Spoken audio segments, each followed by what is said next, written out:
Slogan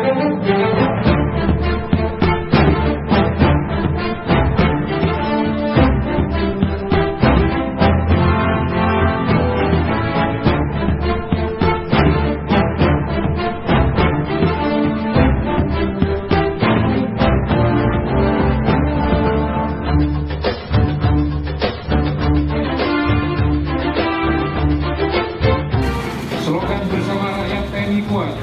yang ditetapkan sebagai tema ProTNI yang baru lalu